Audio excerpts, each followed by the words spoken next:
नमस्कार, Gyandeep अकॅडमीच्या Hindu analysis series मध्ये तुम्हा सर्वांचं स्वागत आहे। या ठिकाणी आपण 17 फेब्रुवारीचे हायलाइट्स तुमच्या मेन्सच्या अँगलनी जे आर्टिकल्स महत्त्वाचे आहेत त्यांना डिस्कस करणार आहोत फ्रॉम युअर मेन्स पर्स्पेक्टिव्ह। तर त्यामध्ये पहिला एडिटोरियल जो डिटेल मध्ये अनालाइज करायचा आहे तो म्हणजे पंचायती राज मूवमेंट। आता ह्या अँगल मध्ये पंचायती राज मूवमेंट नेमकं कुठल्या घटकांमध्ये रिफॉर्म्स म्हणजे सजेस्ट करते ते समजून घेऊन त्या कॉन्टेक्स्ट मध्ये डिव्होल्यूशन ऑफ फंड्स म्हणा, त्यानंतर powers with respect to local urban bodies, so तो मुद्दा आपल्याला डिस्कस करायचा आहे आणि त्यातले नवीन पॅरामीटर्स जाणून घ्यायचे आहेत। त्यासोबत रॅट होल मायनिंग यावरती एक टेक्स्ट आणि कॉन्टेक्स्ट आर्टिकल छापलेला आहे। सो त्या कॉन्टेक्स्ट मध्ये रॅट होल मायनिंगला कर्ब करण्यासाठी कुठल्या गोष्टी अस्तित्वात आणणं गरजेचं आहे, त्या कॉन्टेक्स्ट मध्ये रॅट होल मायनिंग हा प्रिव्हेलिंग मुद्दा नॉर्थ ईस्टर्न स्टेट्स मध्ये जास्त करून का आहे, सो ते रिझन्स अनालाइज करून त्याच्यावरती प्रॅक्टिकल सोल्युशन्स आपल्याला मांडता आले पाहिजेत। आणि त्यातल्या त्यात थर्ड मुद्दा प्रेसिडेंट्स रूल। आता ह्यामध्ये त्यांनी मेनली आर्टिकल मध्ये कंपॅरिझन केलंय, डिफरन्सिएशन केलंय की how is presidents rule different from national emergency. So त्यामध्ये आपण ते डिफरन्सिएशन काय करणार आहोत, स्टडी करणार आहोत आणि त्यामधले डिफरन्स पॉइंट्स डिस्कस करणार आहोत। सो त्यामध्ये सुरुवातीचा article the Panchayati Raj movements and is in distress. आता ह्यामध्ये त्यांनी मेन दोन गोष्टी सांगितल्यात ज्यामुळे पंचायती राज इन्स्टिट्यूशन्स फुल्ली इम्प्लिमेंट करत नाहीयेत स्वतःला किंवा त्या 100% सक्षम नाहीयेत। तर त्यामध्ये पहिला मुद्दा म्हणणं त्यांचा असा आहे, first administrative decentralisation has plateaued, म्हणजे डिसेंट्रलायझेशन जी असायला हवी दोन्ही कॉन्टेक्स्ट मध्ये with respect to powers and autonomy आणि with respect to devolution of funds, त्यामध्ये आपल्याला एक प्लॅटू दिसून येतो। म्हणजे डिसेंट्रलायझेशन जे व्हायला हवं होतं, ज्या एक्सटेंट मध्ये व्हायला हवं त्या एक्सटेंट मध्ये होताना आपल्याला दिसून येत नाहीये।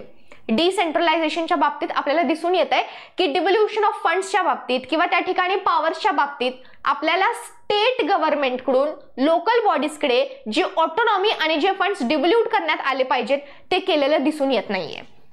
In order to function effectively, state government needs to devolve staff to local governments and cede administrative control. म्हणजे लोकल बॉडीजला त्यांच्या लेवलला ग्रासरूट लेवलला किंवा ग्राउंड लेवलला म्हणजे कार्यरत असण्यासाठी त्या ठिकाणी काय केलं पाहिजे, काही प्रमाणात autonomy that is self decision making power आणि त्यासोबत काही प्रमाणात ऍडमिनिस्ट्रेटिव्ह कंट्रोल हा लोकल बॉडीजच्या हाती सोपवणं गरजेचं आहे, लोकल बॉडीजच्या हाती ग्रँट करणं गरजेचं आहे। Similarly, the flow of united grants that flow to local governments needs to increase to enhance autonomy in the local decision making. At the same time, funds जे डिव्होल्यूट केले जात आहेत त्याचं प्रमाण सुद्धा फायनान्स कमिशनच्या रेकमेंडेशनच्या म्हणण्याप्रमाणे देण्यात यावं। म्हणजे फायनान्स कमिशन ज्या ठिकाणी फक्त ऍडवायझरी बॉडी आहे त्यांचं म्हणणं त्या ठिकाणी स्टेट गव्हर्नमेंटनी, स्टेट फायनान्स कमिशननी कन्सिडर करावं आणि त्या ठिकाणी त्या प्रमाणात फंड्स डिव्होल्यूट करण्यात यावेत लोकल बॉडीजला, त्या ठिकाणी ग्रामपंचायत किंवा पंचायती राज इन्स्टिट्यूशन्सला। हा झाला पहिला मुद्दा। त्यानंतर त्यांचं म्हणणं असं आहे की 15th फायनान्स कमिशनच्या कंपॅरिझन मध्ये आपल्याला बघायला भेटतं की जे ग्रँट्स अलोकेट करण्यात आले होते पंचायती राज इन्स्टिट्यूशन्सला त्यांचं प्रमाण किंवा त्यांची अमाउंट रिड्यूस होताना आपल्याला दिसते। त्या ठिकाणी there has been significant reduction in the united grants from 85% in the 13th Finance Commission to 60% in the 15th Finance Commission.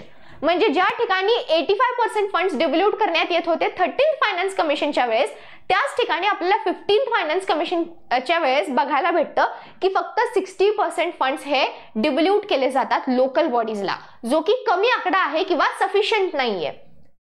त्यासोबत लोकल बॉडीज का महत्वाच्या आहेत किंवा हे डिव्होल्यूशन झालं, ऑटोनॉमी झाली, ह्या सर्व गोष्टी तितक्या का महत्वाच्या आहेत भारतासाठी, कारण भारतामध्ये आजही 21व्या शतकातही 2025 मध्येही 94 crore Indians live in villages आणि त्यातल्या त्यात 45% पॉप्युलेशन हे ॲग्रॅरियन आहे।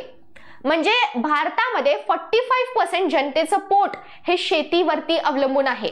ऍग्रीकल्चर बेस्ड इकॉनॉमी आहे ज्याला आपण ऍग्रॅरियन इकॉनॉमी असं म्हणतो। म्हणजे ती इकॉनॉमी जे ऍग्रीकल्चर मधून म्हणजे त्यातला रेव्हेन्यू जनरेट केला जातो।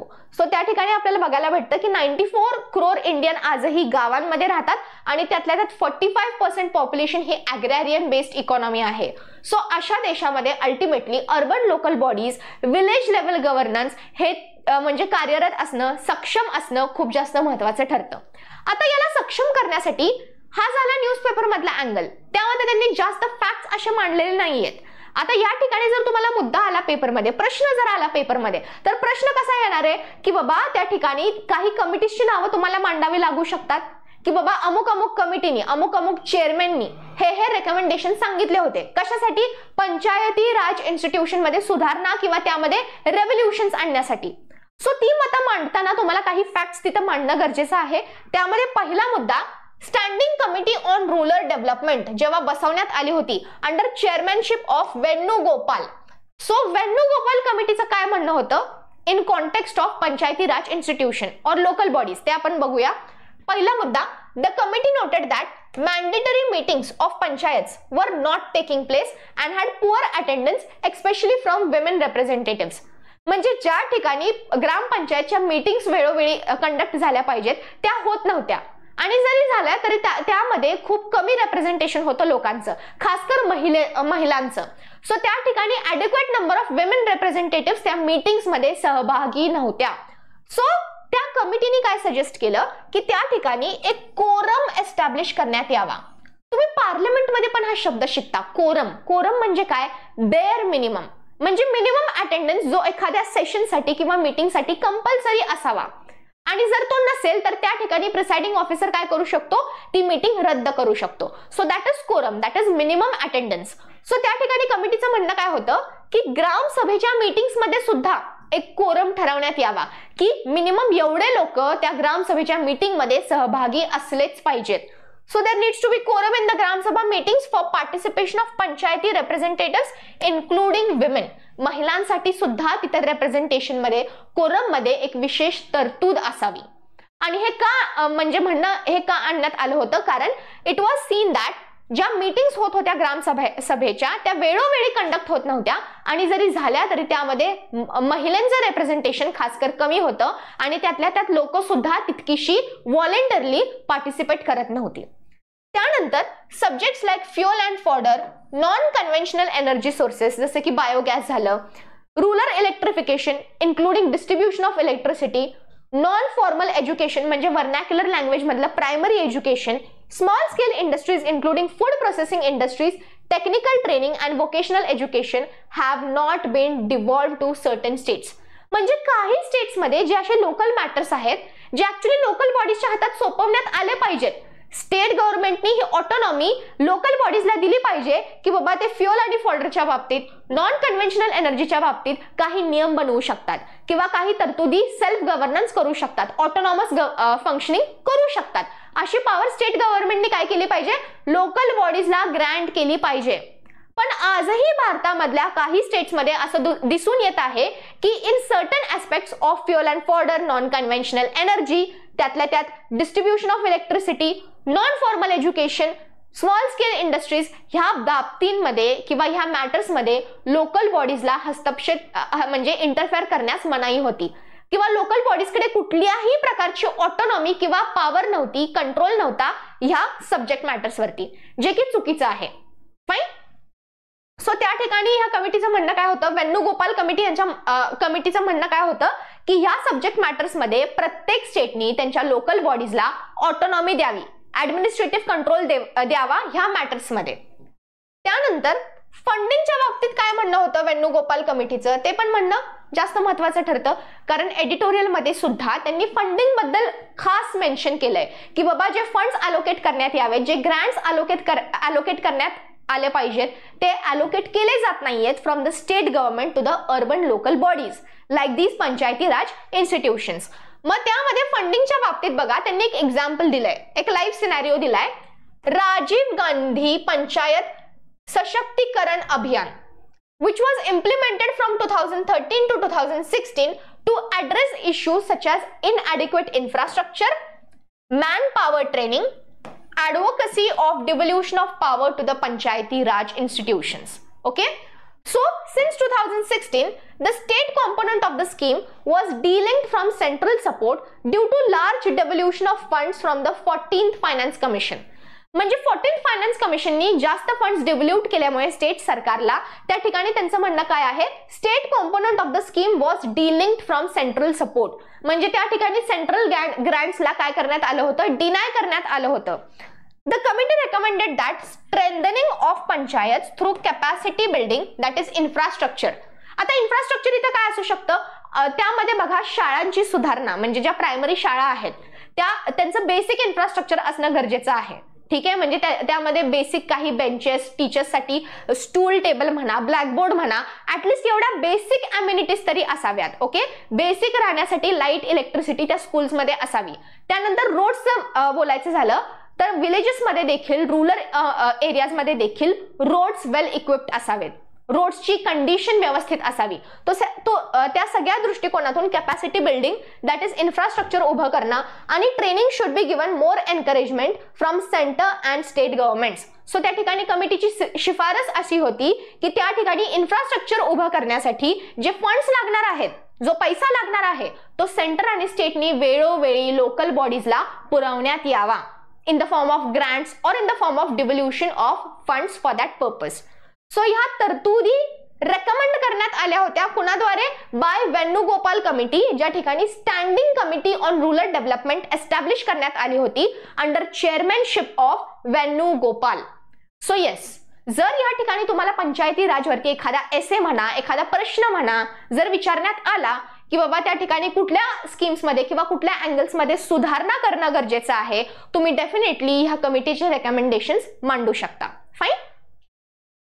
So I hope the article was clear enough. या ठिकाणी आपण एडिटोरियल मधले इन्साइट्स बघितले, डिसेंट्रलायझेशनचा मुद्दा बघितला जो त्यांनी एम्फसाइज केला होता, फंडिंगचा मुद्दा एम्फसाइज केला, त्यानंतर इम्पॉर्टन्स ऑफ विलेज इकॉनॉमी, त्या ठिकाणी importance of urban local bodies का आहे भारतामध्ये ते त्यांनी पटवून दिलं, आणि त्यामध्ये आपण व्हॅल्यू ॲडिशन म्हणून काही पॉइंट्स डिस्कस केले जे पंचायती राज इन्स्टिट्यूशन्सच्या क्षमतेसाठी किंवा वेल एफिशियन्सीसाठी गरजेचे ठरतात. Fine. We move ahead to the next article, second article of the day, the silent crisis of rat hole mining. आता या ठिकाणी त्यांनी एक लाईव्ह सिनॅरिओ इलॅबोरेट केलाय की रॅट होल मायनिंग इतकी डिझास्ट्रस किंवा डिवास्टेटिंग का आहे भारतामध्ये. आता इथे लक्षात घ्या, रॅट होल मायनिंग हा जो कॉन्सेप्ट इथे त्यांनी डिस्कस केलाय, त्यांनी स्पेसिफिकली उल्लेख केलाय नॉर्थ ईस्टर्न स्टेट्स मध्ये, त्यातल्या त्यात मेघालया. या ठिकाणी त्यांनी प्राईम काही इश्यूज पुटफोर्थ केलेले आहेत की का मेघालयामधली लोक किंवा मायनर्स त्यांचा जीव धोक्यात घालून, त्यांचा जीव काय करून धोक्यात घालून सुद्धा रॅट होल मायनिंग सारख्या डिझास्टरस ऍक्टिव्हिटीज प्रॅक्टिस करतात आजही. त्यासाठी वेगवेगळे अँगल्स किंवा फॅक्टर्स त्यामध्ये कारणीभूत आहेत. Economic factors, social factors, political factors, एक एक डिस्कस करूया. इकॉनॉमिक फॅक्टर्स म्हणजे काय, जर तुम्ही नॉर्थ ईस्टर्न स्टेट्सला विचारात घेतलं, which are heavily dependent on mining, म्हणजे तिथली जी रूरल लोक आहेत, गरीब लोक आहेत, पुअर लोक आहेत, ती पर्टिक्युलरली मायनिंग ऍक्टिव्हिटीज वरती अवलंबून आहेत त्यांचं पोट भागवण्यासाठी. सो जर आपण नॉर्थ ईस्टर्न स्टेट्सचा विचार केला तर तिथे जास्त करून ॲग्रारियन इकॉनॉमी वेल एस्टॅब्लिश्ड नाहीये, ऍग्रिकल्चर तेवढं जास्त एक्सपांडेड नाहीये जेवढं असायला हवं. मेनली तिथं ऑर्किड कल्टिवेशन किंवा हॉर्टिकल्चर प्रॅक्टिस केलं जातं. शेतीमध्ये तितकीशी ऍडव्हान्समेंट जी इतर पार्ट्स ऑफ इंडियामध्ये आपल्याला बघायला भेटते, उदाहरणार्थ नॉर्थ वेस्ट इंडिया किंवा डेक्कन पठार, सो तेवढा प्रोग्रेस शेतीच्या बाबतीत तिथे आपल्याला दिसून येत नाही. सो स्पेसिफिकली इकॉनॉमी जर बघायची झाली तर heavily majority rural people are dependent on mining activities. So तिथं ऑल्टरनेटिव्ह सोर्स नाहीये कुठला, ऑल्टरनेटिव्ह सोर्स ऑफ इन्कम काय आहे दुसरा अवेलेबल नाहीये. पहिला मुद्दा. सोशल फॅक्टर्स जर बघायला झालं तर पॉवर्टी हा मेन पॉइंट आहे. गरिबी म्हणजे त्यांना पोटासाठी स्वतःचा जीव मुठ्ठीमध्ये घेऊन त्या रॅट होल मायनिंग सारख्या प्रॅक्टिसमध्ये इन्व्हॉल्व्ह व्हावं लागतं कारण गरिबी. So that is social issue. आणि पॉलिटिकल अँगल बघायचा झाला तर पॉलिटिशियन्सचा इन्फ्लुएन्स किंवा त्या ठिकाणी कोल माफियाज ज्या ठिकाणी काय करतात, अशा गरीब लोकांना एक्सप्लॉइट करतात अशा इलिगल ऍक्टिव्हिटीज मध्ये. मग त्या ठिकाणी त्यांना धमकी दिली जाते की बाबा तुम्ही जर ह्या ऍक्टिव्हिटीमध्ये सहभागी नाही झाला किंवा तुम्ही हे काम नाही केलं तर काय होईल, तुमच्या जीवावर बेतेल किंवा तुमच्या फॅमिलीवरती थ्रेट इम्पोज केले जातील. सो त्या ठिकाणी जे माफियाज असतात, ठीक आहे, त्या ठिकाणी काही पॉलिटिकल लीडर्स सुद्धा त्यामध्ये इन्व्हॉल्व्ड असतात, अशा माफियाजला इनडायरेक्टली पाठीमागून सपोर्ट करतात. So all this factors contribute to the over increasing practice of rat hole mining in northeastern states, particularly Meghalaya. त्यामध्ये अजून एक मुद्दा असा येतो पॉलिटिकल दृष्टिकोनातून, स्पेशल स्टेटस जो आपण देतो. सो आपल्या कॉन्स्टिट्यूशन मध्ये एक पार्ट आहे स्पेशल स्टेटस, ज्यामध्ये आपण स्पेशल स्टेटस काही स्टेट्सला ग्रँट करतो, बरोबर. आता ह्यामध्ये होतं असं की ज्या ठिकाणी तुम्ही स्पेशल स्टेटस एखाद्या स्टेटला ग्रँट करता त्या ठिकाणी नॅशनल ग्रीन ट्रिब्युनलचं म्हणणं त्यांच्यावरती बंधनकारक नसतं. जसं की रॅट होल मायनिंग ह्याला इल्लीगल कुणी डिक्लेअर केलंय, नॅशनल ग्रीन ट्रिब्युनलनी, बरोबर. सो त्या कॉन्टेक्स्टमध्ये मेघालयासारखा स्टेट, ज्या ठिकाणी आपण त्या स्टेटला स्पेशल स्टेटस ग्रँट केलेला आहे बाय आवर कॉन्स्टिट्यूशन, सो त्या ठिकाणी नॅशनल ग्रीन ट्रिब्युनलचं म्हणणं स्पेशल स्टेटस मधल्या स्टेट्स वरती लागू होत नाही. उदाहरणार्थ या ठिकाणी मेघालय. सो मेघालयाच्या स्टेट वरती हे अवलंबून आहे की त्यांनी नॅशनल ग्रीन ट्रिब्युनलचं म्हणणं लीगल घ्यायचं का इल्लीगल घ्यायचं. So that is not binding on the states which have special status category. Okay, so हे सगळे मुद्दे त्या ठिकाणी इन्फ्लुएन्स करतात किंवा एनकरेज करतात the practice of rat hole mining. आता ह्याला ऍड्रेस करणं गरजेचं आहे, यावरती सोल्युशन्स काढणं गरजेचं आहे. सो ते आपण एक एक बघूया. सो ह्या ठिकाणी मी प्रेझेंट सिनारिओज तुम्हाला आधी माहिती करून देते. The National Green Tribunal banned rat hole mining back in 2014 due to environmental degradation and unsafe working conditions. So 2 grounds वरती बॅन लावण्यात आला होता. पहिला मुद्दा म्हणजे एन्व्हायरमेंटल डिग्रेडेशन आणि दुसरा मुद्दा म्हणजे सेफ नाहीये ती प्रॅक्टिस. त्यानंतर सुप्रीम कोर्टाने सुद्धा अपहेल्ड केला होता हा डिसिजन. कुठल्या केसमध्ये? Meghalaya versus Dimasa students union case of 2019. पण आजही आपल्याला तिथं भरपूर मोठ्या प्रमाणात रॅट होल मायनिंग होताना दिसतं. तर त्याच्या मागं रिझन काय?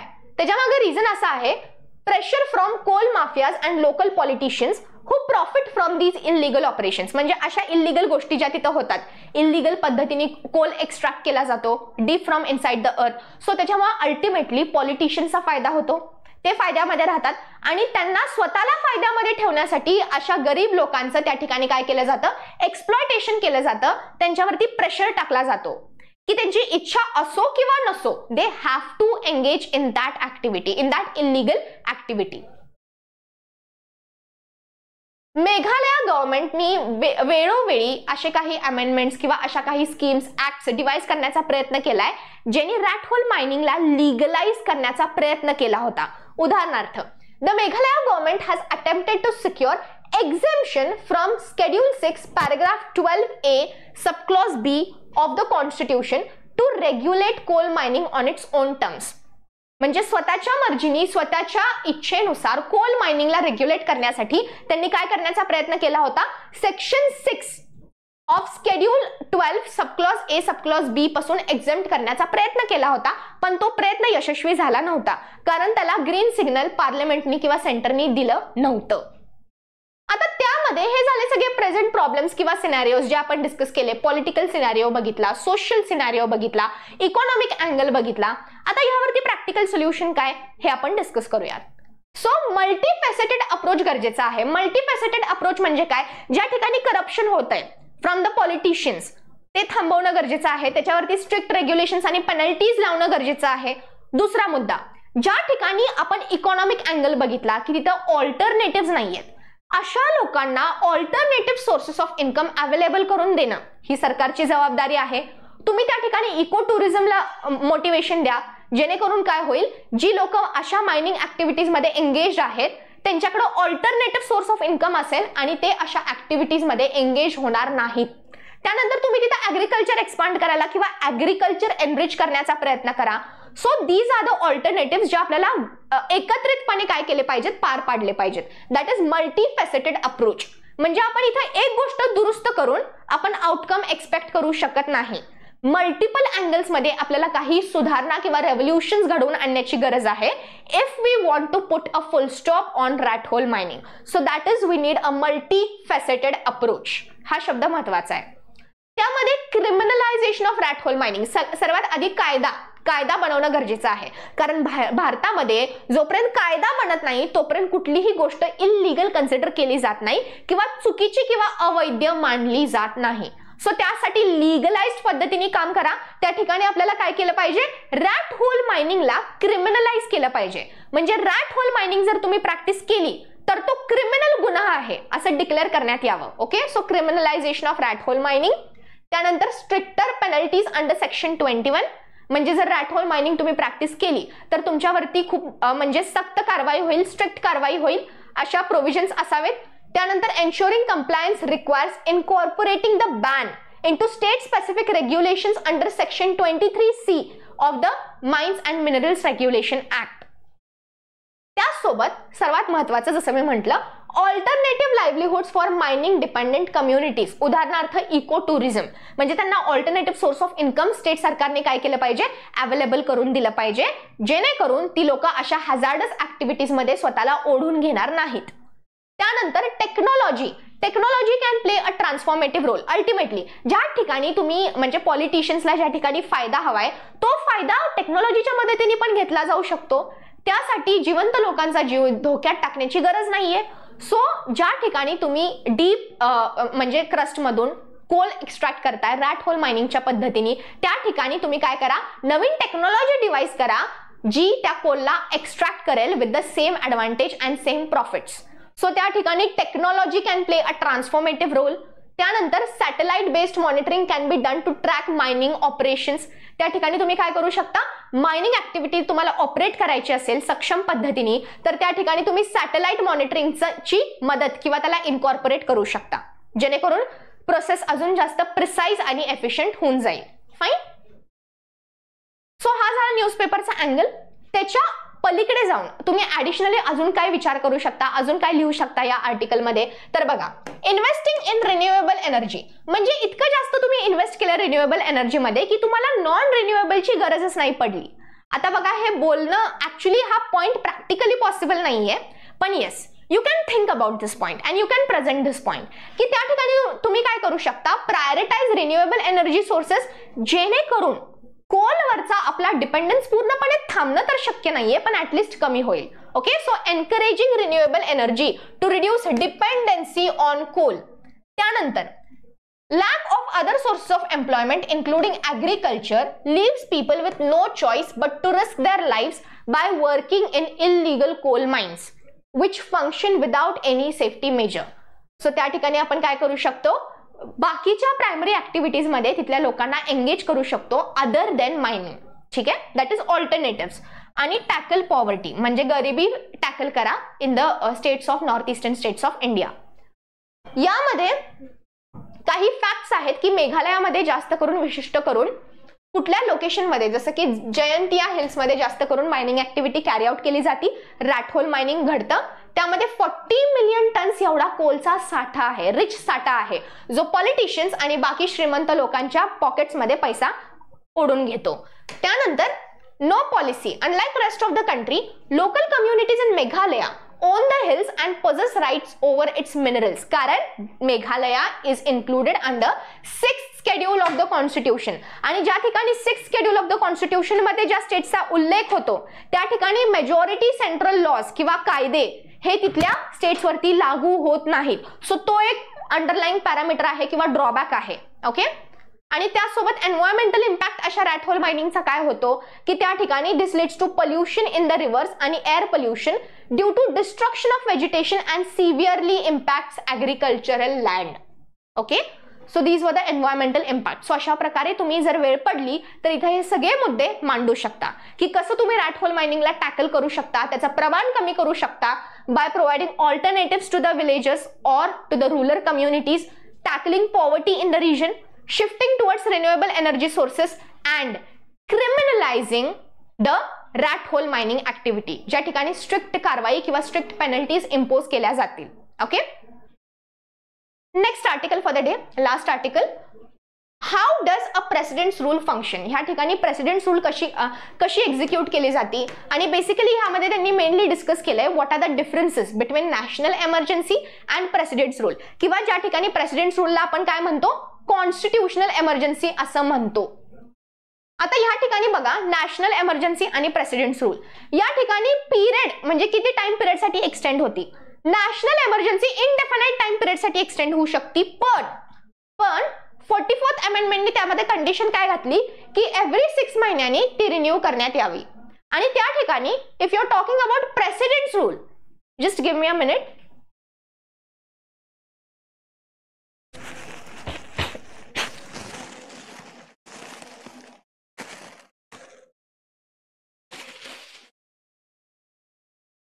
So in this case, President's rule originally was extending till 6 months, पण त्यानंतर 42nd अमेंडमेंटने आपण एक्सटेंड केला फॉर 1 year आणि त्यानंतर 44th अमेंडमेंटने मॅक्झिमम 3 वर्षापर्यंत आपण प्रेसिडेंट्स रूल एक्सटेंड करू शकतो विथ रिन्युअल और अप्रुव्हल आफ्टर एव्हरी 6 months. ठीक आहे. त्यानंतर ऍडवाइस कुणाची कंपल्सरी असते, तर या ठिकाणी दोन्ही केसेसमध्ये प्रेसिडेंट्स रूल असो किंवा नॅशनल एमर्जन्सी असो, advice of council is compulsory. पण या ठिकाणी नॅशनल एमर्जन्सीच्या केसमध्ये 44th अमेंडमेंटनी एक कंडिशन ऍड केली होती की तुम्ही नॅशनल एमर्जन्सी फक्त तेव्हाच लावू शकता जेव्हा तुम्हाला कॅबिनेटचं एक रिटन कन्सेंट भेटेल. अशी कुठलीही तरतूद इथे नाहीये. दॅट इज फक्त काउन्सिलच्या ऍडवाइस वरती presidents rule that is state emergency लागू केली जाते. तिथे रिटन कन्सेंट ऑफ कॅबिनेटची रिक्वायरमेंट किंवा गरज भासत नाही. ओके. त्यानंतर स्टेट लेजिस्लेचरचा रोल. आता या ठिकाणी लक्षात घ्या, जर एखाद्या स्टेटवरती स्टेट एमर्जन्सी इम्पोज केली गेली असेल तर तिथलं स्टेट लेजिस्लेचर डिझॉल्व्ह होऊ शकतं, but only after parliamentary approval. जर पार्लिमेंटनी अप्रूव्ह करण्याआधी प्रेसिडेंटनी तिथली स्टेट लेजिस्लेचर डिझॉल्व्ह केली तर ती अवैध कन्सिडर केली जाते. तिथली स्टेट लेजिस्लेचर पुन्हा रिकन्सिडर किंवा रिअझ्युम केली जाऊ शकते. ठीक आहे. सो इथे लक्षात ठेवायचे की त्या ठिकाणी फक्त स्टेट कामकाज सस्पेंड होतो, पण state legislature necessarily always dissolve होत नाही. जर ती डिझॉल्व्ह व्हायची असेल तर त्यासाठी पार्लिमेंटरी अप्रुव्हल लागतं. फक्त प्रेसिडेंटनी सांगितलं आणि स्टेट लेजिस्लेचर डिझॉल्व्ह झाली असं होत नाही. ओके. त्यानंतर टाइप ऑफ मेजॉरिटी. आता या ठिकाणी स्पेशल मेजॉरिटी लागते for passing national emergency by amendment 44th amendment, पण या ठिकाणी प्रेसिडेंट्स रूल पास करण्यासाठी फक्त सिंपल मेजॉरिटी पुरेशी आहे. So simple majority of either of the house is required to execute president's rule or state emergency. आणि त्या ठिकाणी महत्वाचा मुद्दा आहे की ज्युडिशियल रिव्ह्यू दोन्ही केसेसमध्ये होतो. आणि रिव्होकेशन ऑफ एमर्जन्सी. आता रिव्होकेशन या केसमध्ये नॅशनल एमर्जन्सीसाठी एक डिटेल्ड प्रोसेस आहे. जसं की रिव्होकेशन करायचं असेल तर 44th अमेंडमेंटनी काय सांगितलं, लोकसभाचा अप्रुव्हल लागणार आहे सिंपल मेजॉरिटीने आणि 1/10 of the members of Lok Sabha should give written notice with 14 days prior notice. पण अशी कुठलीही तरतूद किंवा प्रोव्हिजन तुमच्या प्रेसिडेंट्स रूलमध्ये किंवा स्टेट एमर्जन्सीमध्ये लागू होत नाही.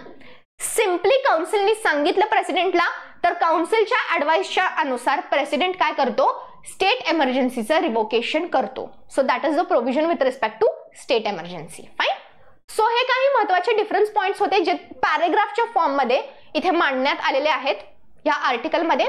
So instead of paragraph the table, हे डिफरन्सेस तुम्ही काय करा, एका टॅब्युलर फॉर्मॅट मध्ये मांडा आणि त्याला पिरियॉडिकली रिवाइज करा की बाबा प्रेसिडेंट्स रूल आणि नॅशनल एमर्जन्सी किती पिरियड साठी एक्सटेंड होती, त्यांना कोण त्यांचं रिव्होकेशन कोण करू शकतं, पास कशी केली जाते, कुठल्या टाईपची मेजॉरिटी लागती, स्टेट लेजिस्लेचरचा रोल काय आहे किंवा स्टेट लेजिस्लेचर सस्पेंड होतो की नाही होत, फंडामेंटल राईट्स वरती काय होतं. जसं की नॅशनल एमर्जन्सीच्या केसमध्ये फंडामेंटल राईट्स डिनाय केले जाऊ शकतात किंवा कम्प्लिटली डिमॉलिश होतात except for article 20 and 21. That is not the case with president's rule.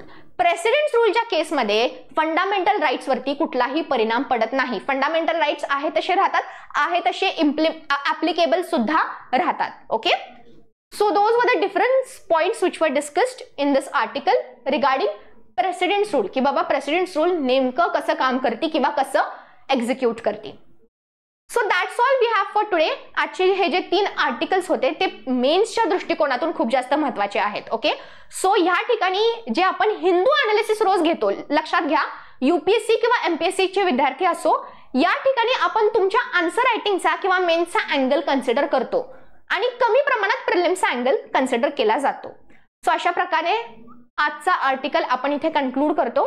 And I stop here for today. Thank you.